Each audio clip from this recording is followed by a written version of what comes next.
ونعوذ بالله من شرور أنفسنا ومن سيئات أعمالنا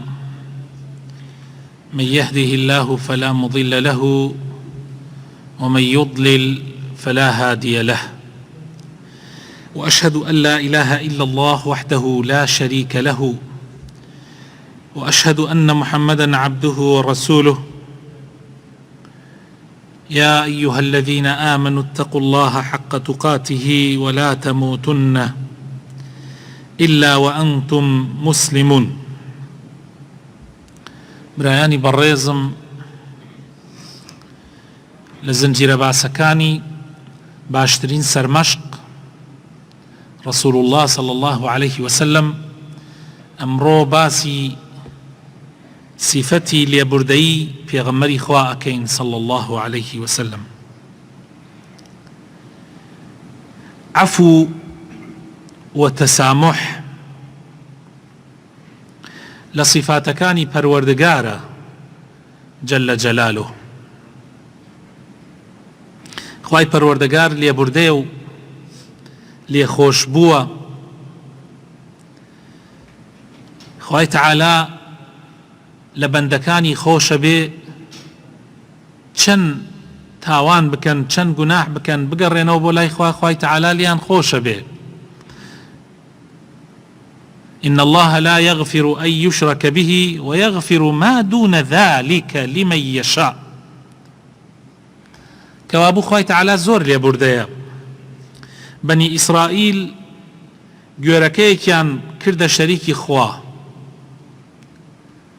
لە ئاڵتون دروستیان کرد و ئەیان پەرست و عەبدایەتیان بۆ گوێرەکە ئەکرد. دوای ئەوەی کە داوای لێبوردنیان لە خوای گەورە کرد، خوای تەعالا فەرمێ لە سورەت بەقەرە ئایەتی 52 ثم عفونا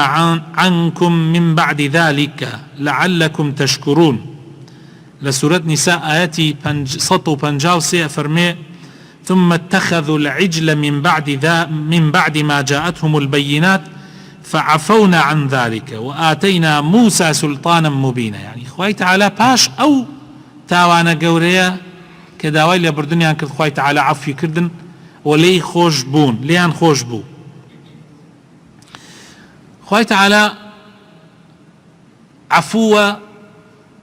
يعني لێبوردەیە و لێبوردنیشی خۆشە بێ. وەکو لە حەدیثەکەی دایکمان عائشە رضي الله عنها کاتێ پرسیاری لە پێغەمبەر کرد صلى الله عليه وسلم ئەگەر زانیم چی شەوێک لەیلەة القەدرە چی دوعایەک بکەم، پێغەمبەری خوایش فەرمووی بڵێ اللهم إنك عفو تحب العفو فاعف عني. یا ڕەبی تۆ لێبوردەی، لێبوردنت خۆشە بێ، لێم خۆش ببە. خۆشەویستەکانم، لێبوردەی خوای تەعالا بەرامبەر بە بەندەکانی کاتی هەڵا ئەکەن حکمەتێکی زۆر گەورەی تایە. یعنی ئەگەر بوایە تو هەر کەسێ هەڵەی بکردایە و خوای تەعالا لێی خۆش نەبوایە، یەکسەر عقوبەی بدایە، بیری لێ بکەنەوە چی ڕوویەدا. ژیان نە ئەما لەسەر زەویە. یعنی ئێستا لەوانەیە هەر یەکێک لە ئێمە لە ڕۆژێکە لای کەمەکەی هەڵەیە گەورە ئەکەین. ئەی ئەگەر گشت هەڵەیەک خوای تەعالا تۆڵەی لێ بکە، یەکسەر تۆڵەی لێ بکاتەوە، یەکسەر عقوبەی خاوەنەکەی بدا و سزای بدا، ئێمە ئەسڵەن ناگەیشتینە ئەم ڕۆژەی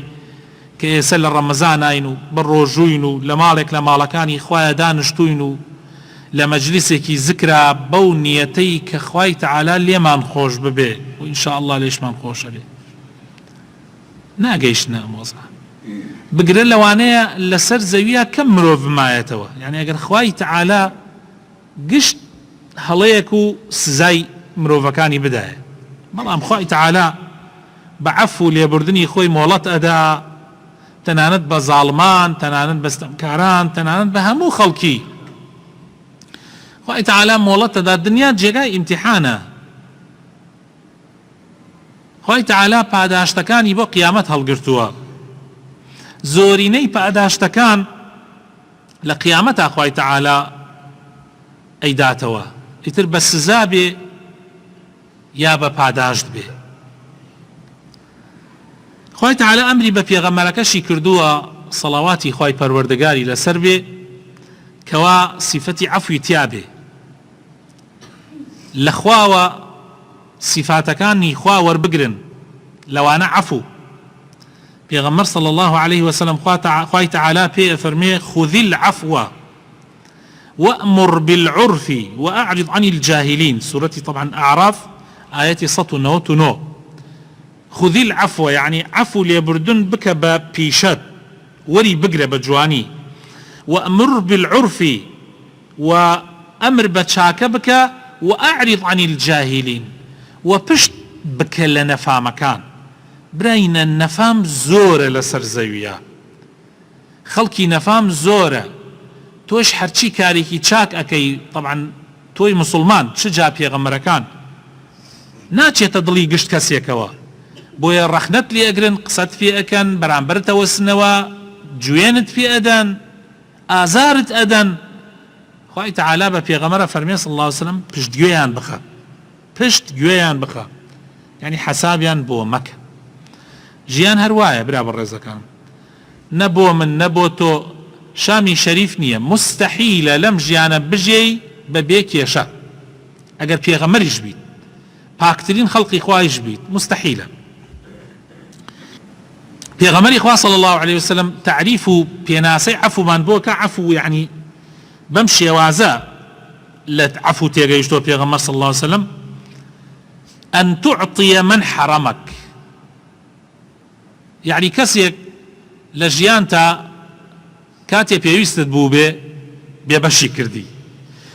کاتێ پێویستت بووە ڕۆیتەتە لای ئەو پێتی نەداوە بۆ نمونە تۆ ئێستا لە زروفێکە مەعاشەکەت دواکەوێ ڕاتبەکەت موچەکەت ئەچیتە لای دوکاندارێ ئەڵێی کاکە لەبەر خاتر خوا سەب هەرەوەنە هەتا تۆزێک موچەکە دێ بڕێشت بە قەرز ئەبەم بڕۆ من شت بە قەرز نادەم بە قەرز نایدم دوای ئەوە زەمانە دێت و ئەڕوا تۆ ئەویتە خاوەن چ شتێ ئەویش احتیاجەکەوێ دێ بۆلات هەمان ئینسان دێ بۆلات و داوات لێ ئەکا و لێتە پاڕێتەوە کە شتێکی پێ بدەیت بۆ ماوەیەک تۆ حەوەک بە حەق شەرعی خۆت ئەتوانی بڵێی کاکە بیرتە هەان ڕۆژەکە هاتم بۆلات ئاوات پێوتم تۆش بڕۆ خواحافیز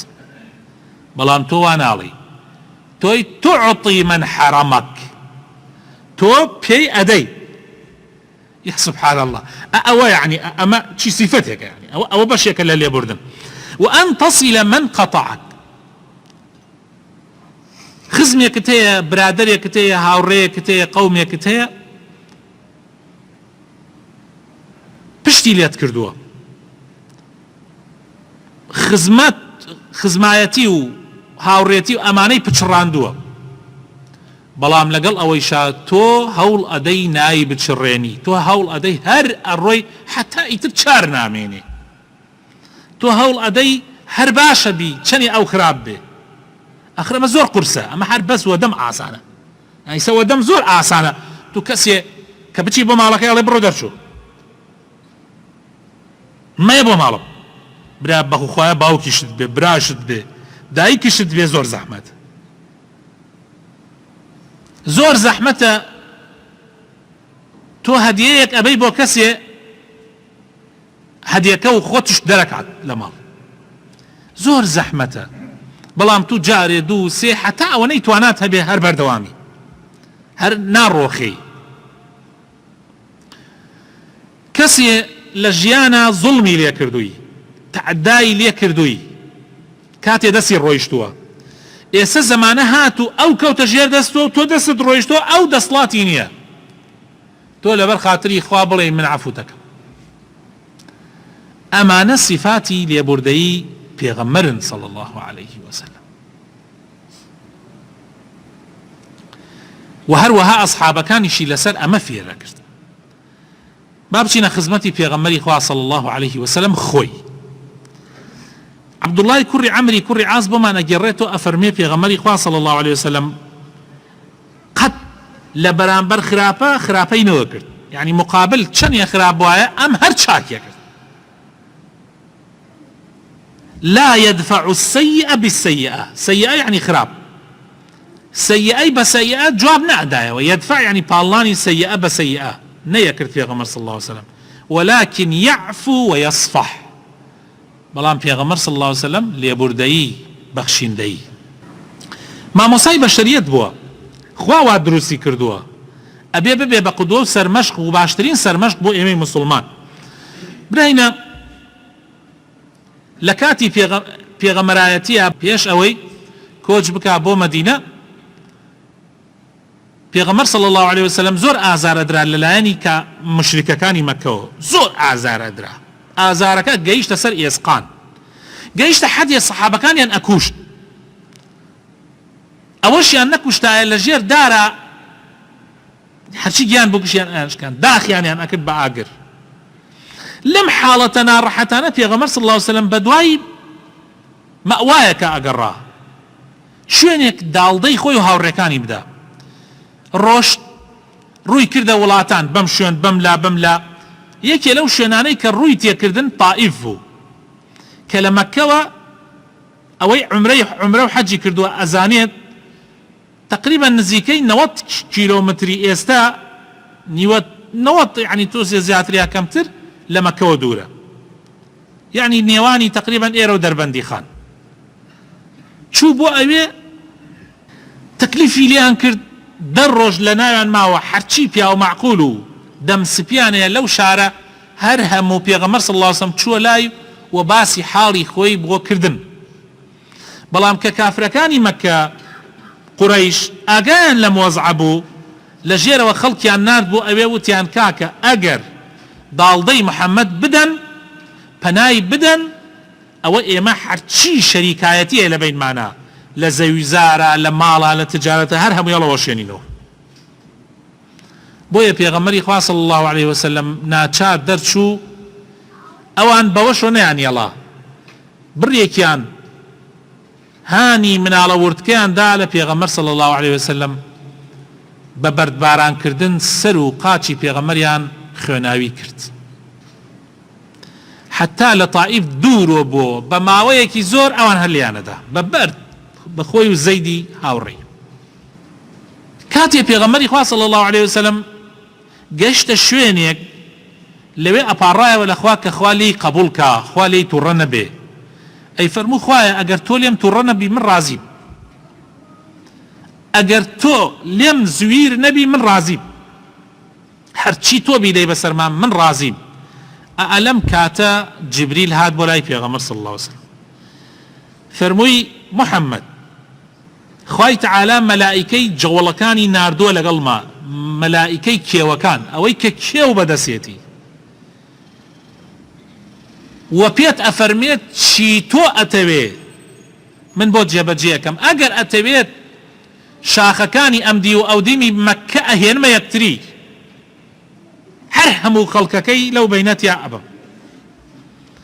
بەڵام پێغەمبەری خوا صلی الله عليه وسلم فەرمووی نەخێر ئەمانە قەومێکن تێناگەن ئەگەر بزانن من چی خێرێکم بۆیان هێناوە وا ناکەن داوا ئەکەم لە خوای پەروەردگار لەنەوەی ئەمانە قەومێک هەبن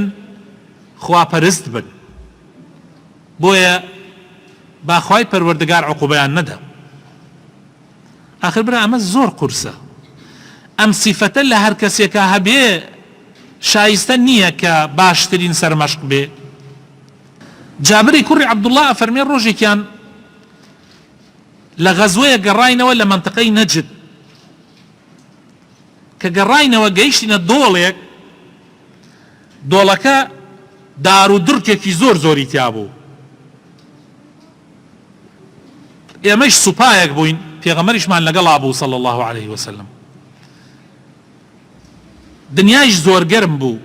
نیوەڕۆ بوو زۆر گەرم بوو بڕیارماندا هەر یەکێ بچێتە پاڵ دارێ دارەکان بچووک بوون زۆر گەورە نەبوون لە پاڵ دارێکە لە سێبەر دارێکە ئیسراحەتکە پێغەمبەری خوای صلی الله عليه وسلم دارێکە بوو تۆزێ فراوان بوو وتمان ئەی پێغەمبەری خوا تۆ لە پاڵ ئەم دارە یعنی دارە با بڵێین فراوانەکەەوە سێبەرەکەی فراوانە بۆ پێغەمبەر داماننا ئەڵێ زۆری پێ نەچوو پێغەمبەری خوا صلی الله عليه وسلم بانگی کردین سیرمان کرد کابرایەک لەلایە دانیشتووە پێغەمبەری خوا صلی الله عليه وسلم فەرمووی ئەم کابرایە هات فرسەتی این کردبوو لەنا ئەوە هات پێغەمبەری دۆزی بووە کە ئەوان هەمویان خەوتو بوون سەحابەکان گەیشت بۆ پێغەمبەری خوا صلی الله عليه وسلم کە پێغەمبەری خوا لەو کاتە شمشێرەکەی کردبوو خەی دارەکەیە شمشێرەکەی پێغەمبەری هەڵکێشا بوو خست بووە سەر سێنگی پێغەمبەری خوا صلی الله عليه وسلم تر پێغەمبەری خوا هەڵسا بوو لە خەو وتبووی ئێستا کێ لە من نەجات دەدا کێ لە دەستی من ڕزگار دەکا پێغەمبەری خوای صلی الله عليه وسلم فەرمووی الله فەرمووی خوا ئەفەرمێ کابرا دەستی لەرزی و شمشێرەکە لە دەستی کەوتە خوار و پێغەمبەر صلی الله عليه وسلم هەڵی کرد شمشێرەکەی خستە سەر سێنگی و فەرمووی ئێستا تۆ کێ لە دەستی من ڕزگار دەکا کابرا وتی من کردم تۆ نەیکەی من کردم تۆ نەیکەی پێغەمبەر صلی الله عليه وسلم فەرمووی شایەتمان ئەهێنی کابرا وتی نەوەڵڵا نەوەڵڵا شایەتمان ناهێنم بەڵام وعدت پێ دەم هەتا من ماوم نەخۆم نەکە سوکارم دژایەتیت نەکەین وە قەتیش نەکەوین لەگەڵ خەڵکێکا کە دژایەتیت بکە پێغەمبەری خوا صلی الله عليه وسلم لێی بورا و عەفوی کرد و سەحابەکانی بان کرد کە گوێیان لە کابرا بێت جا کابرا لێیدا و ڕۆیشت ئەگەیشتە هەر ملەتی هەر قەومێ ئەیوت لە لای کابرایەک و هاتمە کە باشترین کەسە کە باشترین کەسە خەڵکی مەکە خۆشەویستەکانم حتا بکری ئازاری پێغەمبەریاندا لەو ڕۆژەوە کە ئیعلانی پێغەمبەرایەتی کرد ئەوان هیچیان نەیەڵانەیکەن لەگەڵ پێغەمبەر صلی الله عليه وسلم لە ئازاردان وەکو شەخسی خۆی وەکو بنەماڵەی وەکو ئەسحابەکانی لە لێدان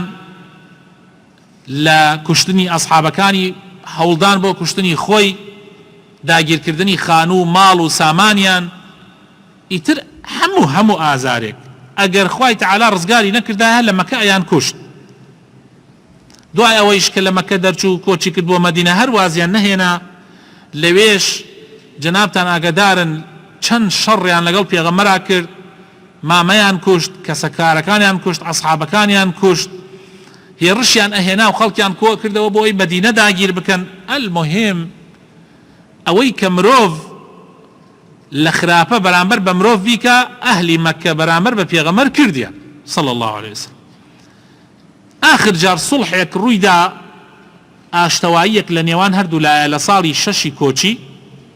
کە پێی ئەوترێ سڵحی حودەیبیە لە دوای ئەوە ئەوان پەیمانەکەیان طبعا سڵحەکە بۆ 10 ساڵ بوو بەڵام ئەوان پەیمانیان شکان بۆیە پێغەمبەر صلی الله عليه وسلم بە 10,000 چەکدارەوە کە زۆر بەهێز بوو ئەو کاتە چووە سەریان بەبێ ئەوەی ئەوان ئاگایان بێ چووە ناو مەکەوە یعنی فتحی مەکە کرا و ئازاد کرا هەموو خەڵکی مەکە ئەوانەی کە دژایەتی پێغەمبەریان کرد هەمووی کەوتنە ژێردەسی هەنێکیانیش لە ترسا فرسەتیان دۆزیەوە دەرچوون و ڕایان کرد ئەوانەی کە مجرم حرب بوون ئەوانەی کە جەریمە نەمابوو نەیکەن ناپاکی نەماو نەیکەن ئەوانە هەنێکیان 3-4 نەفەر بوون ڕایان کرد ئەلباقیەکەی هەمووی ژن و ماڵ و مناڵ و هەموو خەڵک کەوتە دەستی پێغەمبەر صلی الله عليه وسلم کەوتە بەردەستی پێغەمبەری خوا صلی الله عليه وسلم پێغەمبەری خوا صلی الله عليه وسلم داوای کرد هەر هەمووی کۆ ببنەوە لە بەرامبەر کەعبە لە گۆڕەپانێکی بەرامبەر کەعبە هەموو خەڵکی مەکە بە مناڵ و بە ژن و بە گەورە و بچووک ئەلێوێ کۆبوونەوە سوپاکەش دەوری داون پێغەمبەری خوا صلی الله عليه وسلم هەموو موقفەکانە کەوتە بەر چاوی ئەوە فڵانە کەسە چی نەکرد ئەوە فڵانە کەسە دەستی بوو لە کوشتنی حەمزە ئەوە فڵانە کەسە دەستی بوو لە فڵانە سەحابەی شەهید کرد ئەوە یعنی سەحابەکانی بە ئەسیر ئەگیران و ئەکوژریان يعني ئەوەندە مەسەلەن خیانەتیان بەرامبەر پێغەمبەر کرد صلی الله عليه وسلم ئەلم کاتە و لە حەزاتە پێغەمبەر صلی الله عليه وسلم چووە سەر بەرزایەک و فەرمووی خەڵکی مەکە تەسەور ئەکەن من چیتان لەگەڵا بکەم چیتان لەگەڵا بکەم یعنی چی دێتە خەیاڵتانە ئەوانیش وەکو چۆن بڵێ هەمویان قسەیان کردوێ بە یەکێ هەمویان وتیان ئەخون کەریم ابن ئەخین کەریم والله تۆ برایەکی زۆر بەڕێزی زۆر بەخشیندەی تۆ برازایەکی زۆر بەخشیندەی هەمویان پێغەمبەریان ئەناسی پێغەمبەری خوا صلی الله عليه وسلم بە وشەیەک کۆتایی بە مەوزوعەکە هێنا کە تاریخ و مێژوو بۆ هەتایە تا مرۆڤایەتی بمێنێ تۆمارێکە ئەویش اذهبوا فأنتم الطلقاء فەرمووی بڕۆن ئێوە ئازادن. سبحان الله. آخر بینە مە زۆر زەحمەتە بەڵام لە ئاستی پێغەمبەری خوا صلی الله علیه و سلم هیچ زەحمەت نییە.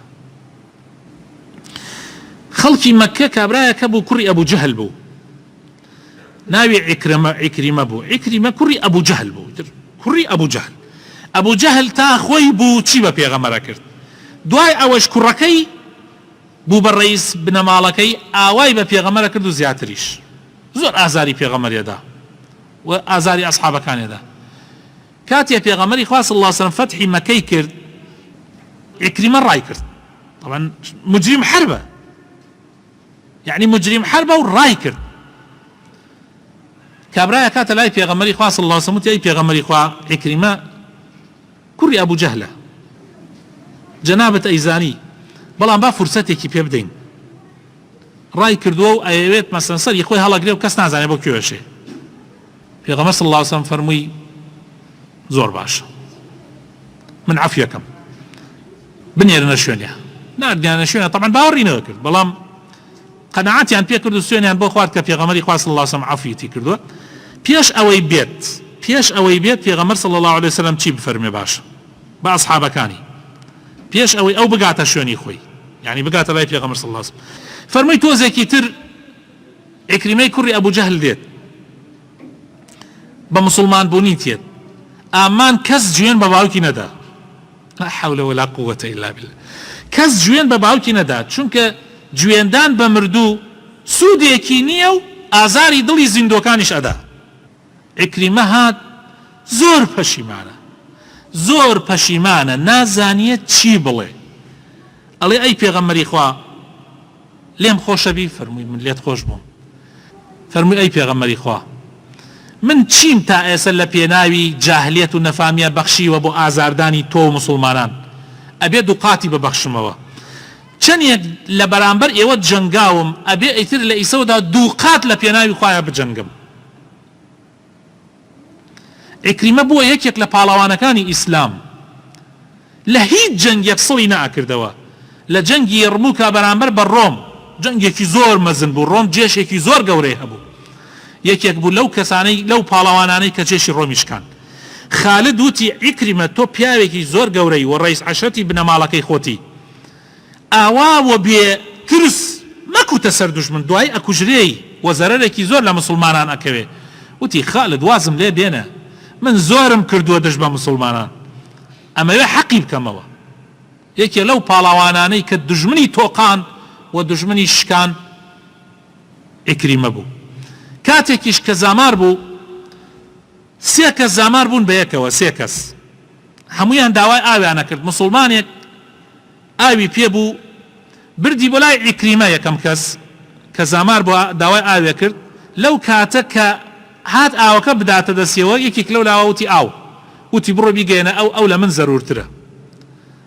بڕۆ بیگەێنە ئەو. ڕۆیشت گەیانی ئەو خەریک بوو ئاوەکە بخواتەوە، یەکێتر لەو لاوە داوای کرد وتی ئاو، وتی بڕۆ بیدەرە ئەو لە من زەرورترە. هەتا ڕۆیشت گەیشتە ئەو مرد، هەتا هاتووە بەلای ئەمیش مرد، تا گەیشتە عیکریمەش مرد. سێ ئەم پاڵەوانەکە لەکوێوە بە عەفوێکی پێغەمبەر صلی الله علیه و سلم گەشت بەکوێ. بۆیە عەفو لێبوردن فرسەتێکی زۆر گەورەیە خۆشەویستەکانم، و زۆر سیفەتێکی جوانیشە بەڕاستی لە هەر کەسێکە هەبێ بە تایبەت لە پێغەمبەرانە کە ئەوان سەرمەشقی مرۆڤایەتین. لە کۆتاییە حەدیثێکی ئەبوو هورەیرە بۆ بەڕێستان باسەکەم لکە لە پێغەمبەری خوا صلی الله علیه و سلم ئەیگەڕێتەوە و ئیمامی مسلم ژمارە 2588 ئەیگەڕێتەوە، ئەفەرمێ ما نقصت صدقة من مال وما زاد الله عبدا بعفو إلا عزة. قد صدقة و زكاة و خير لمال كم ناكاتوا، وقتش إنسان بعفو لبردي زليل نابه إلا عزت زيادك لو كسا. تو اگر کسی ظلمی لێ کردووی، ماڵتی خواردووی، تعدای لێ کردووی، خراپەی بەرامبەرت کردووە، تۆ عەفوی کە خوای تەعالی سەربەرزتەکە. سربەرزەکە قەت ماڵ کەم ناکە ببەخشین لێی وقەتیش عزەتی ئینسان دانابەزێ بە عەفوکردن ئللا سربەرزی زیادەکە. یا ڕەبی خۆیە بۆ خاتر ناوەجوانەکانی خۆت لێمان خۆش بی، عەفومان بکەی. یا ڕەبی ئینەکە عەفوون تحب العەفوە فاعف عنا. یا ڕەبی خۆت لێبوردەی، لێبوردنت خۆشەوێ، خۆیە لێمان خۆش ببە. یا ڕەبی خۆیە ئیسلاحی حاڵمان بکەی. یا ڕەبی خۆیە ماڵ و مناڵمان ساڵح بکەی. یا ڕەبی ڕەحم بە دایک و باوک و برا و خوشکەکانمان بکەی. یا ڕەب العالەمین خۆیە ڕەحم بە باو باپیرانمان بکەی، ڕەحم بە مردوەکانمان بکەی. یا ڕەبی خۆیە شیفای نەخۆشەکانمان بدەی. یا ڕەبی ئیسلاحی حاڵمان بکەی. یا ڕەبی هیدایەتی گەنجەکانمان بدەی.